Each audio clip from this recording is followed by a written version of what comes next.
Welcome back. आपकी अदालत में आज हमारे मेहमान हैं कांग्रेस पार्टी के महासचिव सचिन पायलट। आपकी अदालत में अगला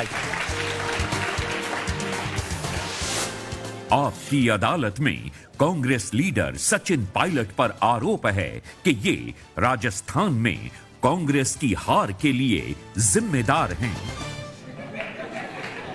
सचिन, विधानसभा चुनाव में कांग्रेस पार्टी की हार हुई। आपकी पार्टी के नेता कहते हैं कि अगर आप अशोक गहलोत से न टकराते, दोनों मिलकर चुनाव लड़ते तो शायद ऐसी हालत नहीं होती।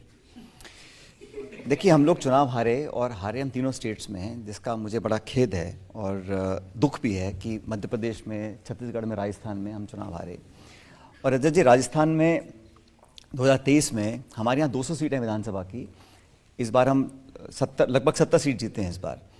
और जो आपने आरोप लगाया कि मेरी वजह से टकराव है और इल्ज़ाम ये लगाया कि अगर मैं ये करता वो करता सरकार बन सकती थी, तो एक मिनट के लिए मैं आपकी बात मान भी लेता हूँ। अगर तो 2023 के परिणाम आपने चर्चा करी, 2013 में हमारे 200 में से 21 एमएलए जीत कर आए थे।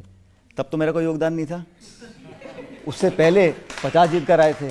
तो ये कहना बड़ा आसान है, और अगर हम चुनाव जीत जाते तो फिर हम क्या बोलते? तो अब आप श्रेय देते हमारे को कि आपने मिलकर लड़े।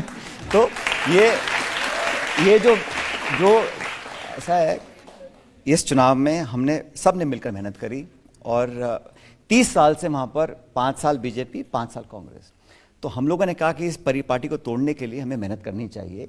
और हमारे कुछ इश्यूज थे, मैं इसको एक्सेप्ट करता हूँ, लेकिन हमने फिर बैठ के बात करी और खड़गे जी, राहुल जी, हम सब बैठे। हम सब ने कहा कि भाई जो बीत गया सो बीत गया, आने वाले चुनाव में मिलकर लड़ेंगे। हमने पूरी मेहनत भी करी, लेकिन दुर्भाग्यवश हम लोग पब्लिक को कन्विंस नहीं कर पाए।